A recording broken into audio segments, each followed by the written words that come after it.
I don't want to talk about it. I really don't want to talk about it. Defending on rush on the Sabalan Pipeway is brutal. They just fly at you, they have motorcycles, they get to the MCOMs before you do, and trying to set yourself up to defend these things, it's almost impossible. And we've actually been pushed back to the third set of MCOMs already, and as you can see, we are just hanging on here. We're already setting the MCOMs, and I'm going to defuse this one. And we're gonna hope and pray that our team comes together, but it's only taken the enemy team about 5 minutes to push us all the way back to this third set. So I don't have high hopes for victory here, but we're gonna see how it plays out. I haven't actually played that many rush games on the Sabalan Pipeway. I think this is one map that doesn't get played as much as the others, simply because it's so difficult to defend properly on this one. The attackers have too easy a time. As you can see, this guy's back in here, and I am defusing for a second time in 30 seconds. And I'll be doing this again, don't you worry. So I'm actually in this server with a couple friends. One of them is in the lab right here, and I am making sure that he stays alive. It's pretty important that that guy stays alive. So that's the Colorado Sasquatch in there. He's actually pretty good in a vehicle. He's really good in the tank, so I make sure that he stays alive in there as much as I can, because he's pretty effective in there. But there they go again. They've already said it again. I'm going to run back in here for the third time. And I don't see very many of my teammates, and if I do see them, they're lying on the ground dead in a heap because they just get run right over by these bikes and the opposing team's armor. We have a little bit of a lull here right now. And as you can see, my headset is dying. So what I do is actually lie down in the snow here, and I disconnect my headset, and from now on you can hear the communication between the two guys in the vehicle and myself, and they can't hear what I'm saying anymore. I've ceased talking and I'm just playing the game, and I don't stray too far from them because I think it's a good idea just to make sure that they stay alive. And now I'm searching for who's firing at us, and also a helicopter, because there's bound to be one coming in. It comes every few minutes, and as you can see, we're already taking bullets.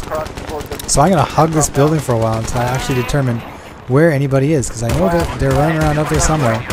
And while we have maybe wiped them a couple times, oh, there's somebody. I'll deal with this guy first. Fortunately for us, you know, our armor and our engineers jumped on that guy right away. We got a bit of a lull.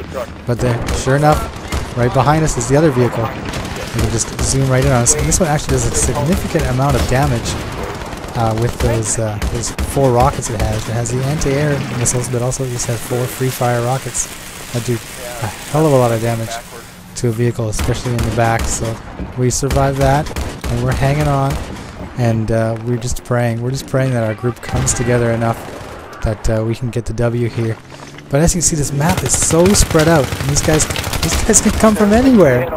And we, of course, as defenders, don't have any kind of bikes, and if we did have them, they're useless. Where are we going to take them? We have to stay here. But the attacking team, they can come from any angle. They can even take their bikes and come around behind us and shoot us from behind when we start spawning into the game.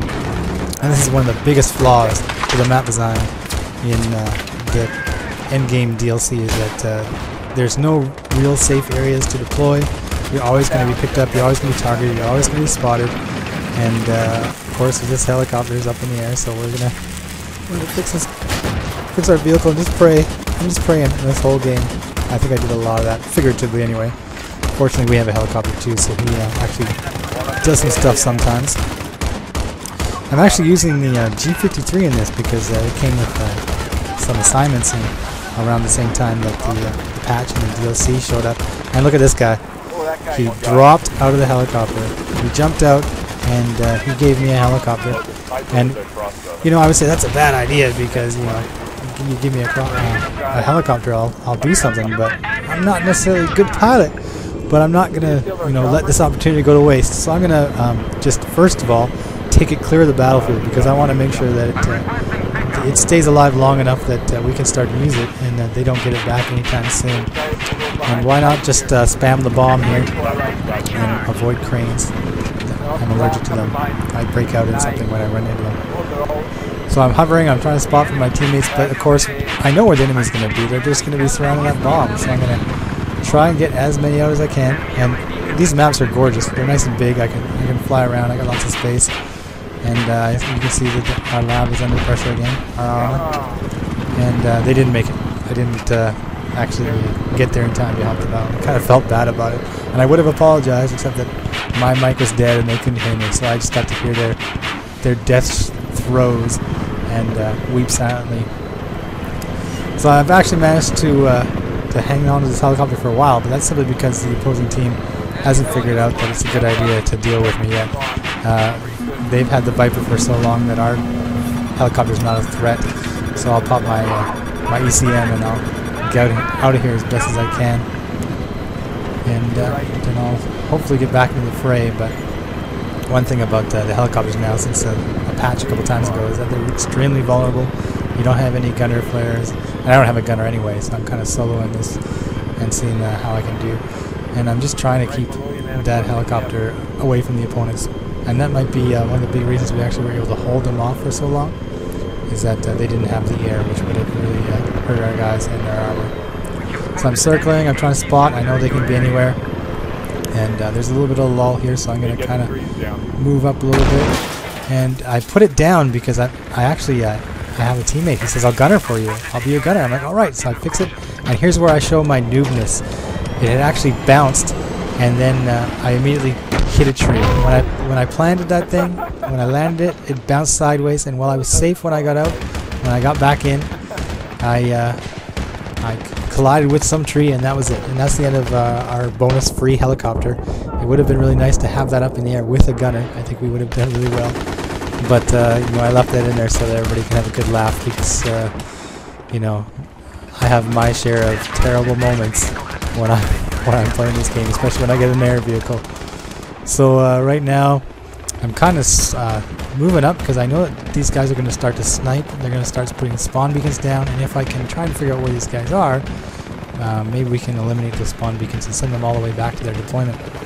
And as you can see, that they haven't actually come up too far, so I check it out. It seems okay, and then I head back because I just can't get too far away from these bombs. So once back here, take a minute to reassess the situation, and I kind of enjoy the lulls in the battle because you can actually take a look at and appreciate the map design, and you can see that tree falling there as we're firing up the hillside. And the maps are simply gorgeous. I think DICE did an excellent job on the maps, on how they look and their layout, but how they're implemented when it comes to the multiplayer gameplay with their spawns and their deployments. It's hit or miss, and most times it can be missed depending on your game mode. Capture the flank seems kind of strange, and rush definitely does no favors for the defending team on these maps, especially on the first couple sets of MCOMs. So I'm just going to peek up here because I was kind of getting bored, and I thought, you know, why not deal with some of these guys, seeing as they're not going to be too aggressive. And of course, while I'm up on the hill, well, they said an MCOM. What a surprise. So now I have to try and carefully make my way back to that MCOM without exposing my back to the people up there on that ridge. So that's why I go kind of sideways instead of running straight back, because I know that, of course, they're up there, but they definitely have the vantage point, and as you can see, it was almost a waste of time for you even to try and get up there. So I'll chalk that up to bad decision making. Not a problem here. I'll spawn in on this vehicle, and hopefully we'll get that guy who just got me. Oh, this might not have been the best idea, jumping out of the vehicle right there. I'll give him a quick heal.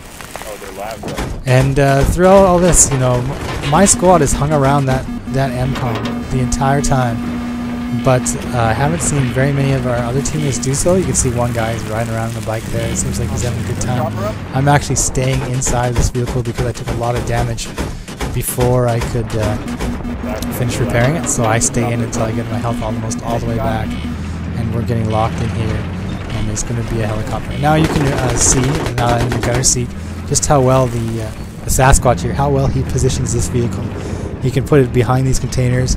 He is pretty much safe unless these people start coming from behind or all the way around from the side.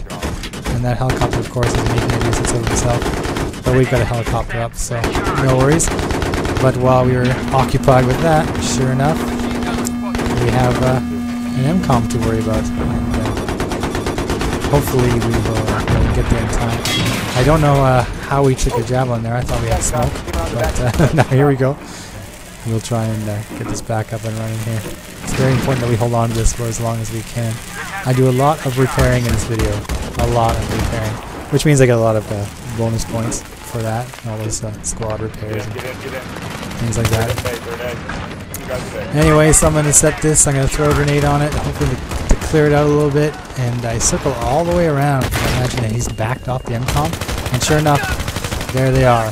So I've eliminated that one guy. And in that time that I've done that, they've done away with our armor. And we're extremely vulnerable. So now we have to try and hold on while we wait for our vehicles to respawn. And their vehicles are going to respawn first. Because we already knocked them off. And sure enough, I look up here. There it is. It's coming. And you can hear the MCOM being set. But that guy, fortunately, has been killed. So we don't have to worry about that yet. We just have to worry about this armor. And you can see my squad and maybe we've got the RPGs, and we're alternating. We're taking turns. We're hoping to get it. But that's a smart driver. He knows that he's got multiple guys aiming at him. He's just gonna come right at us and knock us out before we knock him out. That's a good idea on his part, because we probably would have taken him out had he tried to play defensively and stayed back. So I'm going to spawn on my teammate again here, and we'll see that there's this MCOM set. And this seems to be a recurring theme. I'll spawn in, MCOM set. Spawn in, have to run somewhere and immediately do something, deal with something. I'll spot somebody up there, and I'm just kind of trying to suppress them because snipers, they irritate me. I can't really kill him from here, but I just want to make his life a little bit miserable, because sniper bolt action sniper rifles, when you're suppressed, you can't hit nothing. That's one thing that a lot of people complained about when the Great Suppression patch came out. Nobody was hitting anything. So we're taking damage, and we know it's a helicopter. We're pretty sure the helicopter's around here somewhere. But fortunately for me, one of my squad mates, he tends to run with the Stinger or the Igla. And anytime, there he goes, chopper down. Anytime a chopper peeks his head out, he'll just lock it. And he'll make sure that that helicopter doesn't stay above us for too long. Because all it takes is one guy with an Igla and a helicopter, and he has to bug out unless he's got a good gunner.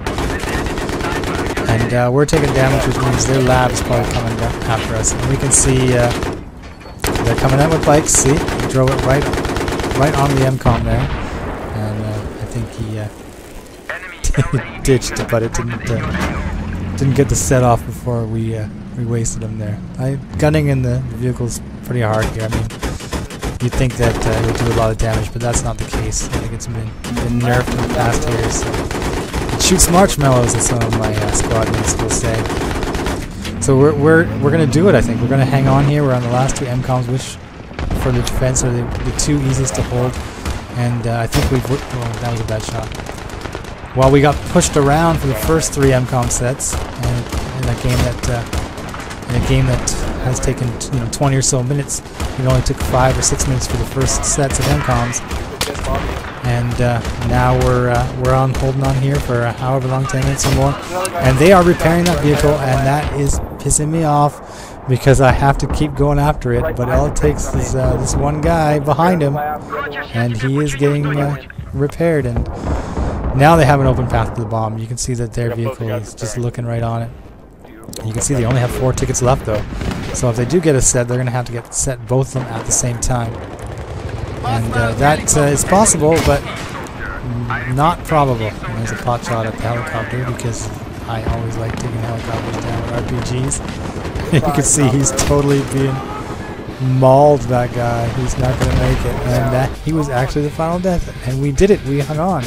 So has anybody else played Rush on the Sabalan Pipeline? What do you think? Wasn't it a mess? My last one.